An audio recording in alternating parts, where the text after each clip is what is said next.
Innovadores al fin del mundo. Una conversación sobre emprendimiento, innovación y sostenibilidad junto a destacados invitados con experiencias que no te puedes perder. Innovadores al fin del mundo.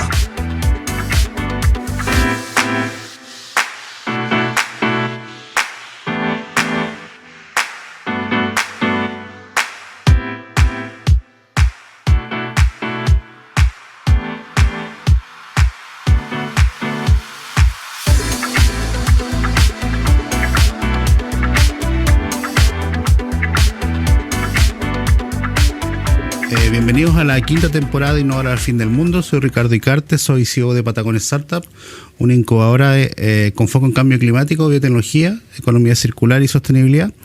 Hoy otra nueva conversación con actores relevantes de nuestro ecosistema de innovación. Hoy conversamos con Joaquín Contreras, coordinador general del proyecto Innovin 2030 de la Universidad Austral.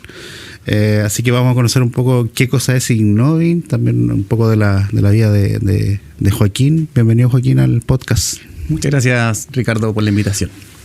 Joaquín, para entrar en materia, cuéntanos un poco para que la audiencia conozca qué es Innovin 2030, qué representa y qué hacen. Innovin 2030 es un proyecto de la Facultad de Ciencias de la Ingeniería de la Universidad Austral de Chile, que comienza el año 2016, a fines del 2016, inicios del 2017, y lo que busca de manera muy simple es que modernizar la formación de los ingenieros, modernizarla con miras al futuro y con miras a que lo que hace la Facultad de Ingeniería se conecte de mejor manera con lo que necesita el entorno. En este caso, la región de los ríos o el país. Tiene que ver con conectar estas capacidades con esos desafíos y promover así la innovación, el emprendimiento y fundamentalmente que los futuros ingenieros e ingenieras tengan una mejor formación, estén mejor preparados y estén mejor formados como ingenieros para responder efectivamente a lo que requiere Chile, en este fondo la región de los ríos. ¿Y esos desafíos dónde principalmente los encuentran? En otras empresas, en la sociedad civil, en ¿dónde principalmente se enfocan cuando buscan esos desafíos? Los desafíos, bueno, es que el desafío tiene que ver con una transformación de la facultad. ¿Tú te refieres como al vínculo con el entorno socioproductivo? Sí, quiero llegar un poquito ahí de cómo se vincula del quehacer que tiene mandatado el Innovin versus cómo se va conectando con estos sectores productivos. Claro, o sea, bueno, por una parte está lo que tiene que ver con esta transformación de la facultad, que es un desafío muy grande porque tiene distintas líneas de trabajo. Esa línea de trabajo tiene que ver con la armonización curricular, con actualizar las mallas de nuestros estudiantes, de modificar la gobernanza, la estructura de la facultad, promover las relaciones internacionales, entre otras cosas. Y nos conectamos con los desafíos del entorno socioproductivo a través de unidades que hemos creado como pequeñas antenas dentro de nuestra facultad para tratar de atender a estas necesidades regionales.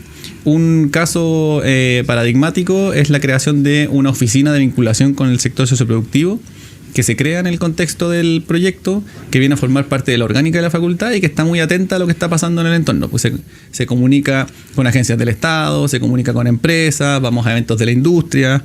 Ahora el martes, por ejemplo, nos toca ir a Santiago a participar de un Dual Summit de innovación, que es un evento a nivel nacional que busca conectar un poco los desafíos del sector de la defensa con la academia y con otros actores, y en donde nosotros vamos a participar precisamente para escuchar un poco qué es lo que está pasando en el país y ver cómo desde la Facultad de Ciencias de la Ingeniería de la Universidad Austral podemos aportar. ¿Hay otros pares en otras universidades que estén trabajando estas líneas, digamos, de Innovin? ¿Es como un programa más abierto? Sí, este es un programa que existe a nivel nacional. Venía inicialmente desde el Ministerio de Economía, a través de la Corfo, que se crea como programa Ingeniería 2030, como un programa de un horizonte de largo plazo. Estamos hablando de proyectos de 9-10 años en promedio, que buscaban esta transformación más profunda, ¿ya? Entonces, como programa financiado con fondos públicos, son muchas las universidades que tienen, hay varias camadas de proyectos, algunos que partieron solitos, hay algunos consorciados, y la experiencia fue exitosa a punto tal de que al día de hoy no solamente existen proyectos relacionados con la transformación de las ingenierías para modernizarlas hasta el 2030, sino que también ya ahora tenemos proyectos como el Ciencia 2030, que busca transformar las facultades de ciencias, y ahora que está en la puerta del horno, están en Contraloría, están saliendo los resultados relacionados con los proyectos Conocimientos 2030, que ya se relaciona más con las ciencias sociales y humanidades. Entonces ya es una transformación bien profunda, digamos, en distintas disciplinas dentro de las universidades para fomentar el vínculo con las necesidades del entorno. Dentro de lo que han desarrollado en Innovin, ¿qué caso nos podrías nombrar o algún proyecto en específico que esté vinculado más con lo que hacemos o promocionamos en este podcast, que es la innovación, el emprendimiento? ¿Qué han hecho en esa línea? Porque hemos, de hecho, publicado por ahí en algunas noticias de lo que han hecho ustedes. Cuéntanos un poco de eso. Hay muchos ejemplos. Nosotros tenemos un concurso que ya es como una tradición en la facultad, que se llama el Desafío Innovin, que va en su 6ª versión, y donde año a año hemos ido impulsando a que emprendedores e innovadores de la facultad, ya sea estudiantes o académicos, presenten alternativas de solución a distintos desafíos y que luego han ido escalando y creciendo. Algunos ejemplos por mencionar: está el proyecto FUSA, que actualmente lidera el decano de la facultad, que es Enrique Suárez. Es un sistema para medir el ruido ambiental, que partió financiado como un desafío Innovin y hoy ya está financiado por un FONDEF, un fondo más grande. O también tenemos otro caso emblemático, como que creo que es el que tú querías llegar, que es el desafío Fortis, por ejemplo. Sí. Que precisamente ese es un caso que hemos impulsado no solo, sino que en colaboración con KnowHub Chile, que está justamente relacionado con estos temas de innovación dual, innovaciones que tienen un impacto no solamente en el sector civil, sino también en la defensa, en el sector de la defensa, y donde nosotros ahí nos tocó formar un equipo interdisciplinario de académicos de la Facultad de Ingeniería, de Medicina, que postulamos a un desafío para proponer mejoras a un exoesqueleto de una gran empresa transnacional que es Lockheed Martin. Lockheed Martin nos dona el exoesqueleto y nosotros, con las capacidades de nuestra facultad y de medicina, le hicimos una serie de análisis y estudios. Nos dimos cuenta que no era tan bueno como se decía.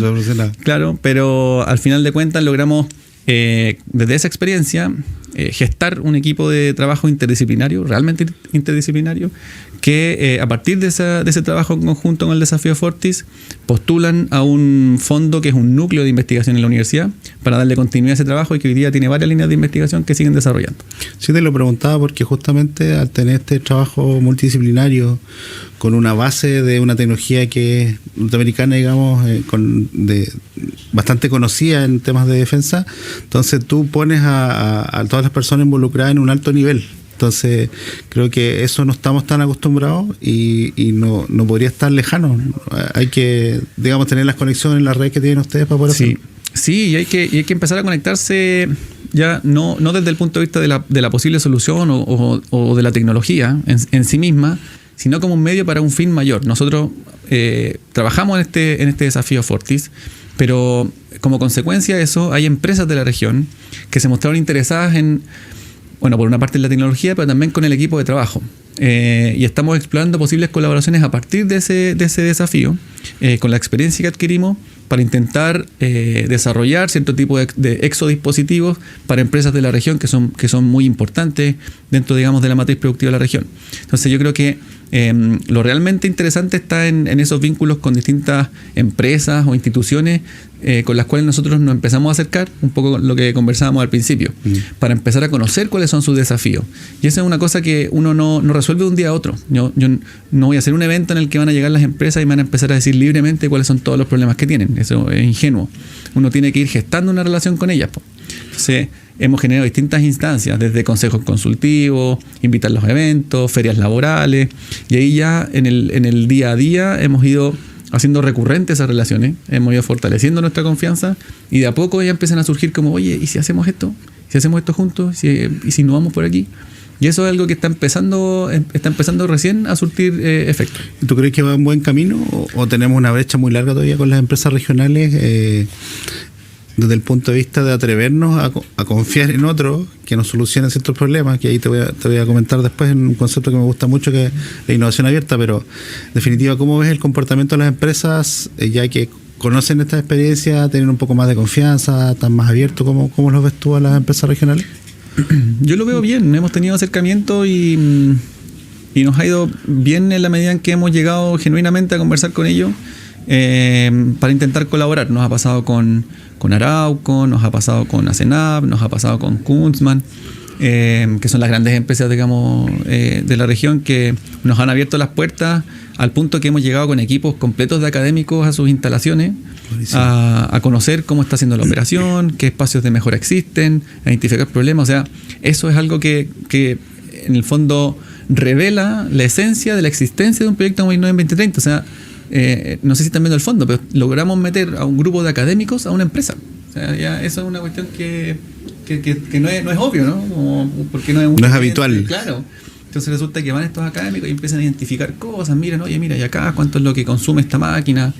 Y ahí empiezan a brotar un poco las ideas y a generar esta como retroalimentación o fertilización cruzada, porque de pronto también caemos en este prejuicio de que, o mito, de que la universidad es la que sabe y la empresa es la que explota todo. Y cuando uno empieza a profundizar en la experiencia y la literatura, uno se da cuenta que en realidad aquí hay dos mundos del cual cada uno puede aprender. O sea, por una parte, los académicos, que son muy buenos en teoría, bueno, pueden explorar desde la práctica lo que la empresa hace y nutrir también sus propios conocimientos. Y al revés, pues la empresa que muchas veces dice, oye, yo aquí hago las cosas a la perfección, soy muy eficiente, y se dan cuenta que, no, parece que no es así, que se pueden explorar otras cosas. Entonces esa es una relación muy virtuosa que hay que, con paciencia y con tiempo, ir desarrollando para ir generando las confianzas que después permitan levantar estos desafíos y trabajar colaborativamente. Súper. De hecho, y ahí quiero llegar a un punto ahora que me estoy acordando. En nuestro último desafío Innovin, en la 6ª versión, lo hicimos bajo una modalidad que está pensada en la sostenibilidad del propio, no usando la palabra como desde el punto de vista ambiental, sino que en la sustentabilidad del concurso. O sea, el proyecto Innovin termina el 2027. Que se mantenga, digamos. Claro, el proyecto Innovin termina el 2027 y nosotros dijimos, bueno, estamos en la 6ª versión del desafío Innovin, ¿qué va a pasar después del 2027 cuando no haya fondos públicos? Entonces implementamos una modalidad 1 a 1, donde nosotros ponemos una parte de los recursos y la empresa pone otro. Y ahí también tuvimos con Kunzman, son 2 o 3 empresas las que pusieron también recursos para desarrollar sus propias soluciones. Entonces ya a esto, la conclusión un poco a la que uno puede llegar es que estamos desarrollando tal nivel de confianza de que la empresa también está dispuesta a invertir en parte de la solución que queremos proponer. Oye, ¿qué pasa si en la audiencia, por ejemplo, aparece una empresa regional? ¿Cómo conecta con ustedes? ¿Ya tienen completos los desafíos para desarrollar o siempre están abiertos a estas conexiones con la empresa? Sí, bueno, el desafío Innovin es como una de las vías que tenemos para vincularnos con los desafíos de las empresas, pero también está esta unidad que es la oficina de vinculación con el sector socioproductivo, que sirve de antena, ¿no? Como esta antena que está atenta a todo lo que se requiere y digamos que es la puerta de entrada a las instituciones del entorno socioproductivo con las capacidades de la facultad. Entonces, si alguien que nos está viendo ahí en la audiencia dice, bueno, yo tengo una empresa o soy emprendedor, puede ser una empresa pequeña, micro, mediana, lo que sea, y tengo un cierto desafío, puede ser tecnológico o puede ser de modelo de negocio. Nosotros tenemos ahí un instituto de ingeniería industrial también. Se puede acercar a esta unidad, a la oficina de vinculación con el sector socioproductivo, y ahí nosotros tenemos ya definido medianamente un procedimiento por el cual se accede, se registra esa solicitud, tenemos una ficha interna y ahí luego derivamos y distribuimos y vemos cuál es la mejor forma de ayudar, ya sea a través de un servicio, ya sea a través de, no sé, incluirlo como parte de los desafíos Innovin quizás del próximo año, o buscarle otra salida, conectar con otros actores del ecosistema, otros actores de la universidad. Hay distintas vías ahí de trabajo. Joaquín, ¿cuánto tiempo lleva Innovin acá en la Universidad Austral? Como 8 años, el 2017. Pues tú también traes un pasado en otros proyectos similares. Sí, pero no antes del 2017, no soy tan viejo. Así que no, pero porque no estuve en la primera etapa del Innovin. Sí, pero te quiero llevar a que cuando tú mencionas todas estas líneas, como que ya hay harta experiencia en esa parte. No te digo viejo, soy uno con experiencia. Cuéntanos un poco de dónde viene Joaquín, porque también tiene otra línea de estudio que no es directamente la ingeniería, pero en definitiva creo que hay un conocimiento distinto que, de hecho, yo siendo diseñador de productos estoy metido en biotecnología y que a veces uno no tiene esos prejuicios y puede hilar de otra forma o armar ideas de distintas formas. Cuéntanos un poquito qué estudiaste y cuál fue tu experiencia en otros programas similares. Sí, Creo que por eso también llegaste a la región. Creo que seguir potenciando la región con talento. Sí, interesante. Y también creo que me ha permitido ampliar como la diversidad que me gusta en mi persona. Pero bueno, ya voy a llegar a eso. Pero claro, yo estudié, bueno, soy santiaguino, digamos, eso es el primer punto. De hecho, ni siquiera tan santiaguino, soy floridano, soy de la comuna de Florida. Y claro, estudié ingeniería, en realidad no, partí antes, estudiando licenciatura en ciencias, mención biología. Eso yo partí estudiando, licenciatura en ciencias, mención biología. Ahí dije, bueno, ¿qué puedo hacer en el futuro con esto? Era como ser profe o seguir el camino de la academia, que es muy tradicional. El camino de la academia es, sobre todo esta es la Facultad de Ciencias de la Universidad de Chile, y todos mis compañeros ya tenían hecho el camino de que, bueno, yo salgo aquí de la licenciatura, hago el magíster, hago el doctorado, hago el postdoctorado, me intento meter como profe, y ese es el camino. O sea, no había otra opción. Y era terrible, porque yo no era lo que quería hacer. Entonces iba como en la mitad de la carrera y digo, bueno, aquí tengo que dar algún salto que me abra más puertas. Y hago me traslado internamente en la universidad desde la licenciatura en Ciencia, Mención, Biología, y me voy a Ingeniería en Biotecnología Molecular. Al menos para tener una salida como profesional. Dije, y aquí salgo como profesional, puedo también trabajar en la empresa, qué sé yo. Pero ahí también me fui dando cuenta de que el mundo como el laboratorio no era mucho de mi interés, no era como mi rollo. Entonces, ¿tú ya conocías de antes la biotecnología molecular como para ser tan específico en esa área? Sí, pues ya algo habíamos ido viendo en la carrera. Yo no tenía compañeros y como más o menos sabían lo que estaban trabajando, qué sé yo. Entonces, bueno, y ahí termino la ingeniería en biotecnología, me fui dando cuenta que no me gustaba tanto el trabajo de laboratorio. Y empecé a explorar y dije, bueno, aquí a mí me gusta como saber, soy curioso, me gusta saber cosas. Entonces me acuerdo que en el pregrado me metí igual a clases de otras carreras, me metí a clases de psicología. Ahí el campus en Santiago tiene la Facultad de Artes, tiene Facultad de Ciencias Sociales, tiene Facultad de Filosofía y la Facultad de Ciencias. Entonces era fácil como hablar con mucha gente que habla de muchas cosas. Entonces fui muy curioso siempre, y entonces cuando salgo de Ingeniería en Biotecnología hice un diplomado en Filosofía. Esa fue la primera cosa que hice, un diplomado en Filosofía. Y después de eso hice unos magíster, un magíster en Gestión y Emprendimiento Tecnológico y un magíster en Ciencia, Tecnología y Sociedad. Que al final de cuentas, si miras, es como una diversidad bien amplia de disciplinas, porque había salido una carrera científica, había hecho un diplomado en Filosofía, uno de los magísteres era en negocios fundamentalmente y el otro magíster era en sociología. Tenía esta herramienta. Claro, pero ya me faltaba el diseño nomás, y ya tenía todo el abanico completo. Claro, yo estaba en eso y notando que en ese tiempo yo también estaba trabajando en una empresa y tuvimos oportunidad con el jefe de ese momento de crear nuestra propia empresa. De hacer un negocio pequeño en paralelo al que estábamos haciendo, y ahí fundamos Eureka, que era una empresa de comunicaciones, pero pensada en la comunidad científica. Inicialmente había partido en realidad como una revista de divulgación, pero era un muy mal negocio. Era pésima la idea, o sea, todo el papel iba en retirada y nosotros sacando una revista de papel para promover la interdisciplina. Entonces, bueno, pero así también uno aprende, ¿no? ¿Pero iba con mentalidad de startup ya esa línea o...? Como emprendimiento, sí. Yo creo que un poco más tradicional, porque tenía el respaldo de la otra empresa, pero bueno, igual siguió una lógica de startup, de buscar partners, buscar inversión, claro. ¿Tuviste los primeros acercamientos de inversión ahí, no? Sí, pues, de hecho intentaron ahí comprar, pero uno de mis socios tuvo sus resquemores y no quiso vender parte de la propiedad. Mira. Y eso fue, yo creo que eso también fue parte de los errores pues que... ¿Puede sido otra historia? Sí, pues pudo haber sido otra historia. ¿Y sabes quién intentó? A ver, cuéntanos. No, así que lo conozco. Yo creo que sí, el Jerry. Sí, ¿el Jerry? ¿El Jerry? Sí, amigo de la casa. Sí. Y bueno, sus primeras inversiones, me imagino, hace rato, sí, ¿no? Sí, pues de esto debe haber sido 2017 o antes, incluso 2016, por ahí. Entonces, bueno, estuvimos esta empresa luchando por mantenerla a flote, fuimos cambiando el modelo de negocio y ahí sí tuvo esta mentalidad de startup, ¿no? Como ir mutando. O sea, partió como revista de papel, nos dimos que no daba, nos dimos cuenta que no daba, lo modificamos, nos convertimos en una suerte de agencia de apoyo a la difusión y comunicación, o marketing digital incluso para centros generales de conocimiento. Por ahí sí ya empezamos a traccionar plata, pues llegó un punto en el que nos dio la caja nomás y dijimos ya, cerramos este asunto. Y como parte de esa experiencia, yo me fui vinculando con temas de cultura científica, de innovación y transferencia tecnológica. De hecho, ahí uno de nuestros primeros clientes grandes fue el KnowHub Chile. Justamente, nosotros cuando se crea el hub, nosotros fuimos los primeros que les llevamos sus comunicaciones, les creamos su sitio web y todo. Fuiste absorbiendo información. Exactamente.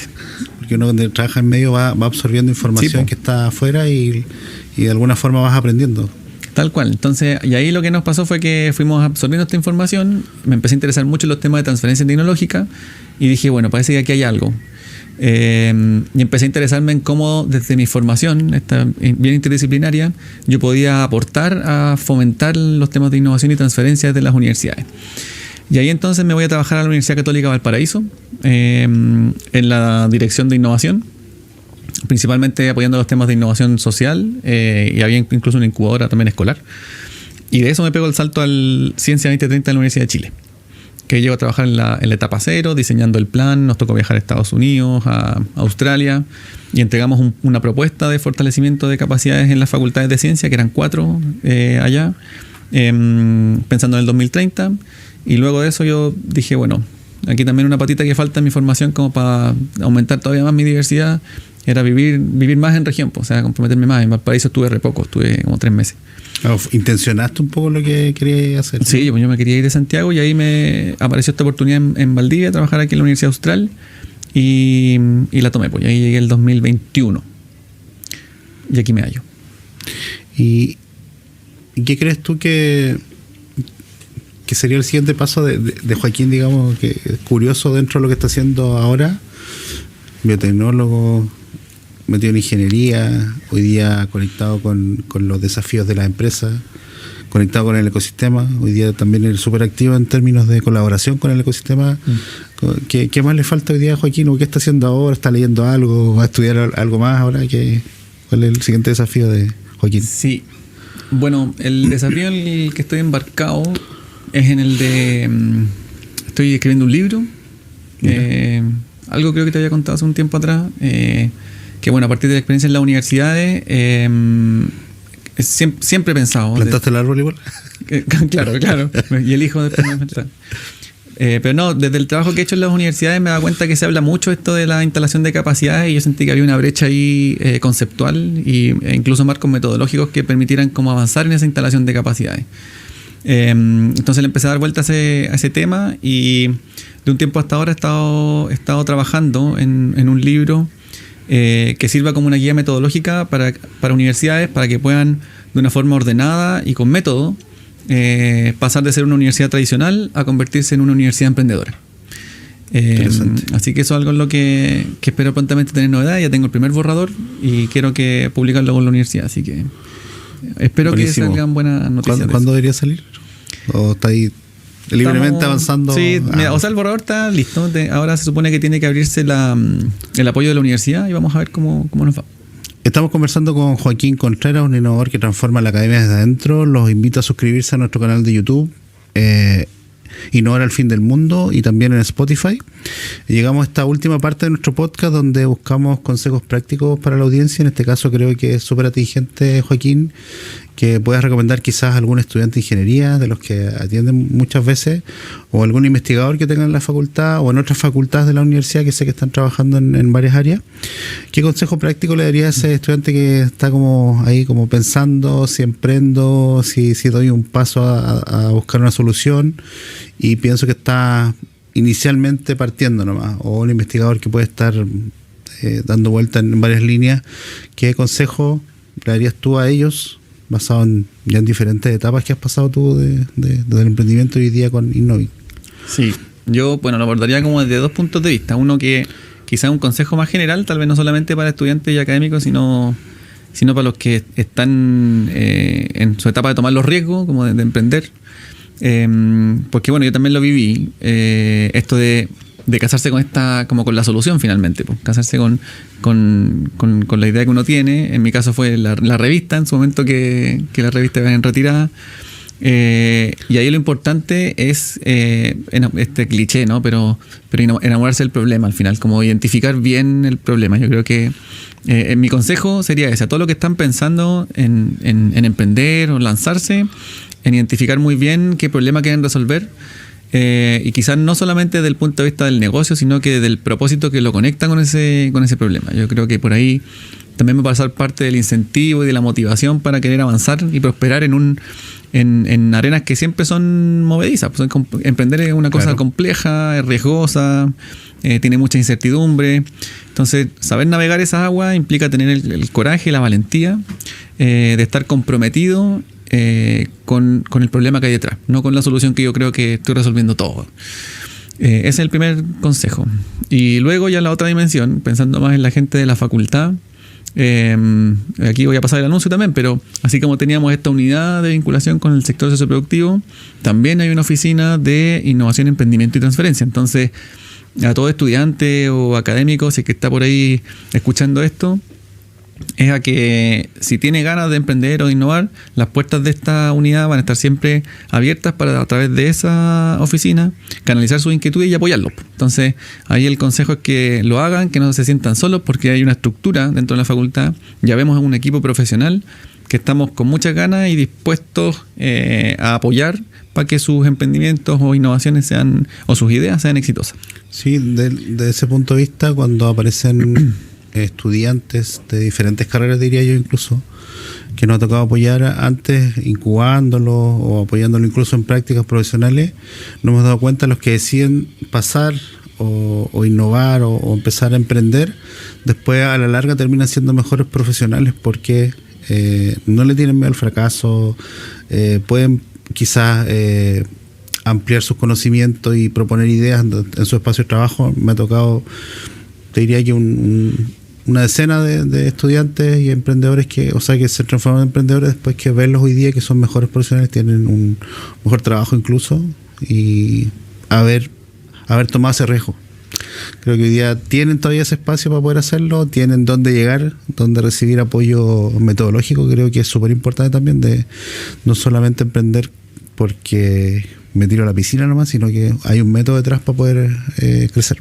Sí, bueno, y es súper importante lo que tú dices, porque precisamente esa como fortalecimiento de las habilidades del profesional es una de las cosas que identificó inicialmente la Corfo cuando también crea estos programas de Ingeniería 2030, de decir, bueno, aquí están pasando cosas en el mundo con aceleración, cambios tecnológicos muy, muy rápidos, con cambios a nivel global muy, muy grandes. Entonces dice, bueno, aparentemente la formación de los ingenieros del futuro también tiene que cambiar y adaptarse a estos cambios. Y parte de esas adaptaciones para tener mejores ingenieros e ingenieras tenía que ver con incorporar dentro de la formación elementos de innovación, elementos de emprendimiento, que son consistentes también con lo que el mercado demanda. Cuando yo recuerdo estos datos de un par de años atrás, pero yo te diría que en la última década, o quizás 2 décadas, lo que se le pide a los profesionales, lo que se demanda en el mundo del trabajo como las principales habilidades ha ido cambiando. Y por lo menos hace 5 años atrás, cuando yo empecé a mirar estos datos, empezaron a quedar en los primeros lugares temas que tenían que ver ya no solamente con razonamiento matemático y cosas que uno le pide habitualmente a un ingeniero, sino también creatividad, por ejemplo, o capacidad de intraemprender en una organización, en la casa, en entornos profesionales. U otras habilidades que quizás son más blandas también, pero que lo hacen ser un mejor profesional. Entonces, lo que tú dices es muy cierto y es lo que se nos pide como Ingeniería 2030, pues, es decir, transformar las mallas de las carreras de ingeniería para incluir estos temas, pero también brindar espacios extracurriculares para que ellos puedan emprender, innovar y ser mejores profesionales a futuro. Y dicho eso, también creo que es importante mencionar que hoy vivimos la necesidad tal vez de tener que incorporar los temas de innovación y emprendimiento, pero quién sabe cuáles van a ser los desafíos de mañana. Tal vez ya no sea innovación y emprendimiento, sino que sea otra cosa, el avance de la inteligencia artificial. Hoy día ya está cambiando. Hoy día ya está cambiando. Entonces, es curioso porque el mismo proyecto Innovación 2030 ha llevado a que nosotros dentro de la facultad nos planteemos la necesidad de incorporar los temas de innovación y emprendimiento, pero más importante todavía tiene que ver con que la propia facultad tiene que volverse innovadora. La propia universidad tiene que volverse innovadora si queremos llevarlo como a un análisis más hondo. ¿Y qué significa eso? Que desde mi perspectiva, lo que estamos tratando de hacer en los últimos años es no solamente pensar en cómo incorporamos los temas de innovación y emprendimiento hoy en la facultad, sino que cómo preparamos un sistema dentro de la universidad que sea capaz de reconocer estos cambios e incorporarlos para poder actualizar sus mallas. Y ese es un cambio que es más profundo. En el fondo deja a la universidad preparada para cualquier cambio que venga. Entonces, ese para mí es una instalación de capacidad. Y eso es lo que estamos tratando de hacer como en estos últimos años que nos quedan. Buenísimo, felicitaciones por eso. Y para ir cerrando un poco, igual yo sé que tú lees bastante. ¿Hay algo que estés leyendo que le recomendarías a la audiencia en temas o que hayas leído antes? ¿Relacionado con innovación y emprendimiento? Da lo mismo, porque en definitiva me quedo que hiciste un diplomado de filosofía y muchas cosas las que pasó medio colado lo que dijiste de filosofía, pero en definitiva cuando entendemos un poquito la filosofía, cuando aprendemos a pensar y a reflexionar, creo que nos sirve para la vida profesional un montón después cuando encontramos problemas. Es cierto. Entonces no necesariamente es algo con este tema, puede ser algo que tú estás leyendo. Sí. Tienes toda la razón. Creo que el también informarse y leer muchas cosas ayuda también a definir mejor los problemas, quizás. Es una buena, es interesante. Y sí, el último libro que me leí, que tal vez no tiene mucho que ver con innovación y emprendimiento, pero que me hizo pensar harto, quizá aquí me voy a ir en una ola muy muy profunda, pero se llama el hombre en busca de sentido, no sé si lo conocen, pero sí. es de un psicoanalista que durante la Segunda Guerra Mundial era judío y le tocó estar en los campos de concentración, en uno de los más brutales, el de Auschwitz, y sobrevive al Holocausto, y él cuenta parte de su historia en ese libro, como con sus reflexiones y lo que le tocó vivir, y es súper potente el libro. Buenísimo. Quizás para desarrollar parte de las sensibilidades que también tiene que tener para los innovadores y emprendedores. La diversidad que nos toca mucho ligar con eso. ¿Dónde podemos conocer más acerca de Joaquín o de Innovin 2030 para que la audiencia conozca dónde los puede seguir también? Bueno, del proyecto hay un sitio web. Dentro de la página web de la facultad hay un pequeño enlace al proyecto. Ahí entretenido porque está salimos todo el equipo y también hay pequeños boletines como folletitos como de resumen de lo que fue la etapa anterior, lo que vamos a hacer durante esta etapa, y ahí están también las noticias, así que por ahí pueden conocer más del proyecto. Y de mí, bueno, en mi LinkedIn yo creo, ahí tengo trato de ser activo en LinkedIn y subir cosas, así que por ahí pueden cachar un poco más de lo que yo estoy haciendo también. Buenísimo. Bueno, ha sido un placer. Bueno, y esperar el libro también. Pues. Ahí va a estar el libro después. Esperar el libro, claro. Perfecto. Ahí van a poder también conocer parte de mí. Buenísimo, Joaquín. Ha sido un placer conversar contigo en Innovar el Fin del Mundo. Creo que ha sido una buena conversación. También tener invitados que no directamente vengan del mundo emprendedor, sino que estén formando futuros profesionales en esta línea.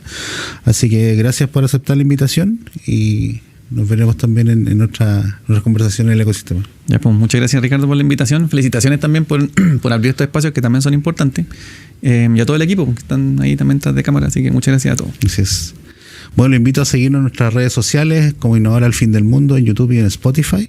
Agradecemos también a Fomento de los Ríos por apoyar esta iniciativa, Patagonia Startup también, que impulsa emprendimientos de estas líneas, NB Producciones, que hace posible la realización, y también a otros partners que nos apoyan en la difusión. Soy Ricardo Icarte, CEO de Patagonia Startup, y nos vemos en el próximo capítulo de Innovadores al Fin del Mundo. Nos vemos. Chao. Proyecto apoyado por Fomento de los Ríos, Patagonia Startups, NB Producciones y Radio El Conquistador de Valdivia.